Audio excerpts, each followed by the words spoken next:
ಕಾಲ್ ನೋವ್ತಿದೆ. ಇವತ್ತು ಓಡಿ ಓಡಿ ಸುಸ್ತಾಗೋಯ್ತಕ್ಕ.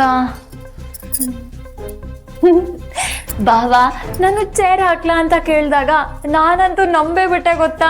ಎಷ್ಟು ಖುಷಿ ಆಯ್ತು. ಅವ್ರು ತಮಾಷೆ ಮಾಡ್ತಿದ್ದಾರೆ ಅಂತ ನಂಗೆ ಗೊತ್ತೇ ಆಗ್ಲಿಲ್ಲ.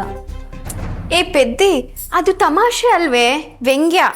ನೀನ್ ಅದನ್ನ ತಮಾಷೆ ಅಂದ್ಕೊಂಡು ಒಳ್ಳೆ ಜೋಕರ್ ತರ ನಗ್ದೆ. ನಾವು ಜೋಕರ ಕಾಣಿಸೋದು ಅವಾಗಲ್ಲ, ಅವ್ರು ತಂದ್ಕೊಟ್ಟಿದ್ ಸೀರೆ ಉಟ್ಕೊಂಡಾಗ. ನನಗ್ ಗೊತ್ತು, ಈ ಅತ್ತೆ ಉಟ್ಕೋತಾರಲ್ಲ ದಾಳ ಬಣ್ಣದ ಸೀರೆ ಅಂತದೇ ತಗೊಂಡ್ ಬರ್ತಾರೆ ಅಂತ. ಛೆ, ಅದನ್ನ ಉಟ್ಕೊಂಡ್ರೆ ಊರ್ ಜಾತ್ರೆನೆ. ಸೀರೆ ತಗೊಳ್ಳೋದೇ ಅಪರೂಪ. ಅದ್ರಲ್ಲೂ ನಾವಿಷ್ಟಪಡೋ ಥರ ಸೀರೆ ತಗೊಳಕ್ಕೆ ಆಗಲ್ಲ ನೋಡಿ. ನಮ್ಮ ಹಣೆ ಬರ ಇಷ್ಟೇ ಅಂತ ಗೊತ್ತಿದ್ಮೇಲೆ ಆಸೆ ಪಟ್ಟು ಏನು ಪ್ರಯೋಜನ ಹೇಳಿ. ಆದ್ರೂ ಅಕ್ಕ, ಮದ್ವೆ ಮನೆ ಅಂದಮೇಲೆ ಎಷ್ಟು ಚೆನ್ನಾಗಿರೋ ಸೀರೆ ಉಟ್ಟಿರ್ತಾರಲ್ವಾ. ಕಾಂಜೀವರಮು, ಚಂದೇರಿ, ಬನಾರಸಿ, ಆರ್ಗ್ಯಾನ್ಸಾ. ನಮಗಾಸೆ ಆಗಲ್ವಾ? ಬಾವಂಗಿದೇನು ಗೊತ್ತಾಗಲ್ಲ. ಅಂಗಡಿ ಅವನು ಯಾವ ಡಬ್ಬ ಸೀರೆ ಕೈ ಕೊಡ್ತಾನೋ ಅದನ್ನೇ ತಗೊಂಡ್ ಬಂದ್ಬಿಡ್ತಾರೆ. ಅದ್ರಲ್ಲೊಂದು ಸೌಂದರ್ಯ, ಬಣ್ಣ, ಬಾಳ್ಕೆ ಒಂದೂ ಇರಲ್ಲ. ನಿಮ್ಮ ಮದ್ವೆಲಿ ನಾನಿರ್ಲಿಲ್ಲ. ಇನ್ನು ನನ್ನ ಮದುವೆ ಹೇಗಾಯ್ತು ಅಂತಾನೆ ಗೊತ್ತಿಲ್ಲ. ಇವಳ ಮದ್ವೆಲಿ ಮಂಟಪದ ಕಡೆ ತಲೆ ಹಾಕೋಕ್ಕೂ ಆಗ್ತಿರ್ಲಿಲ್ಲ. ಅಷ್ಟು ಕೆಲಸ ಹೇಳಿದ್ರು ಬಾಬಾ. ಇನ್ನು ನಮ್ಮ ಶಕ್ತಿ ಮದ್ವೆಲಾದ್ರೂ ಚೆನ್ನಾಗಿ ಮಿಂಚೋಣ ಅಂದ್ಕೊಂಡೆ. ಎಲ್ಲ ಇಷ್ಟೇ. ನೀವು ಕೆಲಸ ಅಂದ ತಕ್ಷಣ ನೆನಪಾಯ್ತು. ಅಲ್ಲಿ ನೋಡಿ, ಸಿಂಕಲ್ ಒಂದು ರಾಶಿ ಪಾತ್ರೆ ಇದೆ. ನಾವು ಇದೇ ತರ ಮಾತಾಡ್ತಾ ಕೂತಿದ್ರೆ ಅದೆಲ್ಲ ತೊಳೆಯೋಷ್ಟರಲ್ಲಿ ನಾಳೆ ಬೆಳಗಾಗ್ಬಿಡುತ್ತೆ. ಬನ್ನಿ ಬೇಗ. ಬಂದ್ರಮ್ಮ.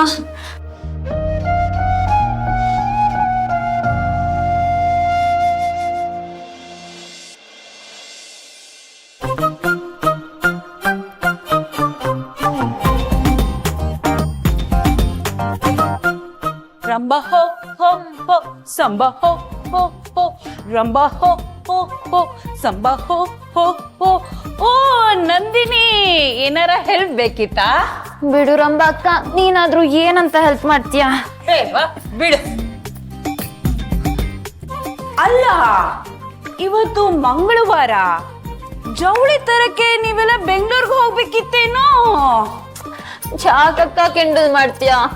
ನಾವಿರೋ ಪರಿಸ್ಥಿತಿಲಿ ಬಚ್ಲು ಮನೆಗೆ ಹೋಗಿ ಸ್ನಾನ ಮಾಡಕ್ಕೂ ಫುರ್ಸತ್ತಿಲ್ಲ.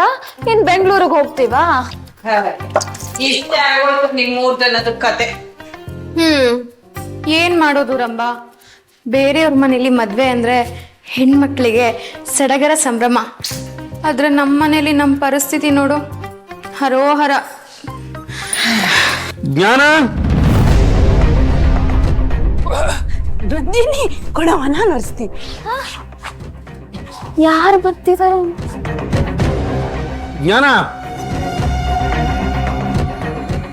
ಅಣ್ಣ ಜವಳಿ ತಗೊಳಕ್ಕೆ ಹೋಗೋದಿದೆ, ಗಾಡಿ ರೆಡಿ ಮಾಡು ಅಂತ ಹೇಳಿದ್ನಲ್ಲ. ಡ್ರೈವರ್ ರಾಜಪ್ಪಂಗೆ ಹೇಳಿದ್ದೀನಣ್ಣ. ಇದೆಯಾ? ಚಂದ್ರ ಒಂದು 5 ನಿಮಿಷ ಕೆಲಸ ಇದೆ ಅಂತ ಹೊರಗಡೆ ಹೋಗಿದ್ದಾನೆ, ಇನ್ನೇನು ಬಂದ್ಬಿಡ್ತಾನೆ. ಏನಮ್ಮ ಅಲ್ವ ಗುಣ, ಮದುವೆ ಜವಳಿ ತೆಗಿಯೋದಕ್ಕೆ ತಮ್ಮಂದ್ರನ್ನ ಕರ್ಕೊಂಡು ಹೋಗೋದು ಬಿಟ್ಟು ಅದೇನು ಆ ಡ್ರೈವರ್ನ ಕರ್ಕೊಂಡು ಹೋಗ್ತಿದ್ಯಾ? ಅಮ್ಮ, 4 ಸೀರೆ ತಗೊಳಕ್ಕೆ ಇವರೆಲ್ಲ ಯಾಕಮ್ಮ? ಅದಲ್ದು ಇಲ್ಲೇನು ಕೆಲಸ ಕಮ್ಮಿ ಇದೆಯಾ? ಈಗ ಎಲ್ಲಾರನ್ನ ಕರ್ಕೊಂಡು ಹೋದ್ರೆ ಅದನ್ನೇ ಯಾರು ಮಾಡೋರು? ಯಾವಾಗಲೂ ನಾನು ಒಬ್ಬನೇ ತಾನೇ ಹೋಗೋದು. ಈ ಸರ್ತಿನ ಒಬ್ಬನೇ ಹೋಗ್ಬಿಡ್ತೀನಿ ಬಿಡು.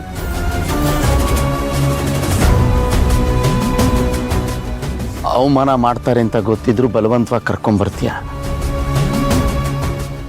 ಯಾತಕ್ಕೆ ನಿನ್ಗೆ ಇಸ್ಕೊಂಡು ಹಠ? ಎಷ್ಟೇ ಆದ್ರೂ ನಮ್ಮ ಮಗಳ ಮನೆ ಅಲ್ವಾ ರೀ. ಪರವಾಗಿಲ್ಲ, ಬನ್ನಿ ಹೋಗೋಣ.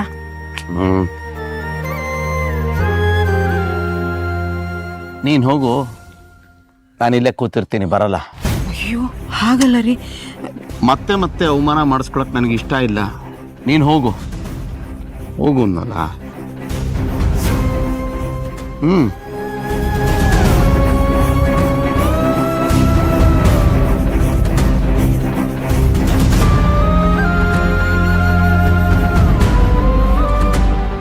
ಅಲ್ಲ, ಜವಳಿ ತೆಗಿಯೋದಕ್ಕೆ ನಮ್ಮ ಸಿದ್ದೇಗೌಡರ ಅಂಗಡಿಗೆ ತಾನೇ ಹೋಗ್ತಿರೋದು ನೀನು? ಸಿಟಿನಲ್ಲಿ ಅವನಿಗಿನ್ನ ದೊಡ್ಡ ಅಂಗಡಿ ಬೇರೆ ಯಾವ್ದಿದೆಯಮ್ಮ? ಪ್ರತಿ ಸರ್ತಿ ಎಲ್ಲದಕ್ಕೂ ಅವನ ಅಂಗಡಿಗೆ ತಾನೇ ಹೋಗೋದು. ಅದಲ್ಲದೆ ನಾವು ಹೋದ ಕೂಡಲೇ ಒಂದು ಒಳ್ಳೆ ಗೌರವ ಕೊಡ್ತಾನೆ, ಮರ್ಯಾದೆ ಕೊಡ್ತಾನೆ. ಆ ಹೆಣ್ಣಿನ ಕಡೆಯವರು ಅಂಥ ಅಂಗಡಿಗಳನ್ನ ಬರೀ ಹೊರಗಡೆಯಿಂದ ಮಾತ್ರ ನೋಡಿರ್ತಾರೆ.